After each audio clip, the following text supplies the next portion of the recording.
Nahuli na rin si Moises. Moy! Traidor ka! Kapatid tayo, ha? Nangatwiran si Professor Elmer na unfair ang pagdeterminate sa kanya, pero nanindigan si Mr. Custodio na si Elmer ang tumutulong kay Moises, pati ang prat nila na serious offense ang bagay na yun. Pinaliwanag ni Elmer na kung may naninira sa kanya at sa prat nila, ay kailangan pa ding dumaan sa tamang proseso na hindi termination agad ang ihahatol sa kanya, na ganamang sinabihan ni Mr. Custodio na magpasalamat pa siya dahil sa mga sandaling yun ay siya lang muna ang saklaw ng termination dahil pinag-aaralan din nila ang suspensyon ng prat nila. Habang nagmemeryenda naman si Maxine ay naalala na naman niya si Moises kung papaano niya tratuhin ang binata nung hindi pa sila close, na lagi niya itong sinusungitan pero tiniis lahat ni Moises hanggang naging okay na silang dalawa, maging ang sandaling pinutol ng binata ang ugnayan nila para sa kaligtasan ng dalaga. Nainis naman sila Justine dahil sa Crestwood pa talaga nagtatago si Moises. Nagalit ang binata nang tanungin niya ang mga members niya kung wala talaga sa kanila ang may alam kung asaan si Moises, na sinigawan pa niya si Maki kaya nagkulat ang binata at sinabi niyang hindi na siya tinetext ni Moises, kaya taninong din niya si Calvin na agad namang umiling ang binata.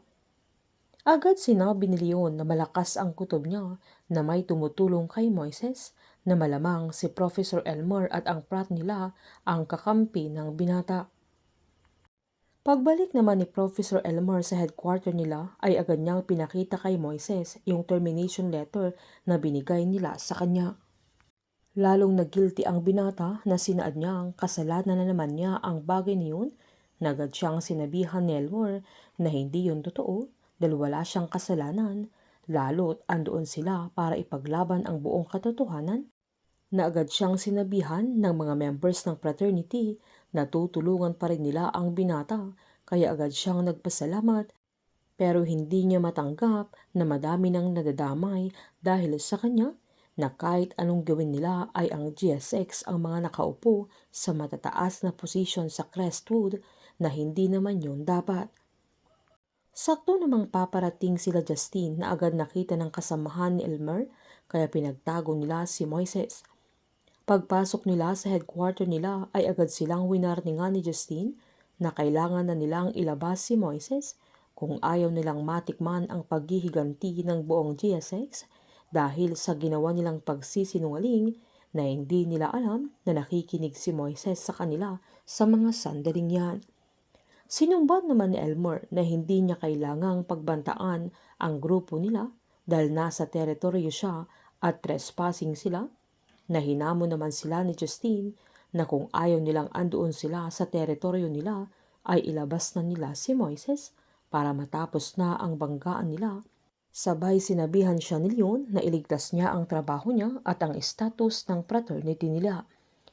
Giniit ni Elmer kay Justine na isa siya sa mga estudyante na tumatak sa kanya, hindi dahil sa isa siyang sagrado, pero dahil alam niya ang kasaysayan, lalo na ang batas, pero kailangan niyang sumunod sa batas, na makapangyarihan man ang pamilya nila sa panahon na yun, pero alam ng lahat na lalabas din ang lahat ng tinatago nila. Dahil dito ay sinuntok ni Justine si Professor Elmer, sabay inutusan niya silang ilabas nila si Moises, kaya nagsuntukan sila, na dali-daling lumabas ang binata, na kinagulat nila Justine, lalo't napatunayan nila na totoo ang hinala nilang andoon ang binata. Sinabihan ni Moises si Justine na paulit-ulit na lang ang ginagawa niya, sabay sinaad niyang sasama na siya. Dahil dito ay kusang susuko si Moises sa mga pulis at ang tanging pag-asa lang niya ay ang pagtulong ni Rafael at Eleazar sa kanya. Sa sandaling malalaman ni Moises ang buong katotohanan ay siya mismo ang magtatapat kay Justine na magkapatid sila sa ama.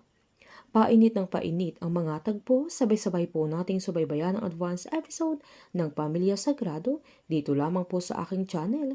Patuloy lamang pong manood at mag-subscribe para ma-update po kayo sa mga susunod na episode. Marami pong salamat.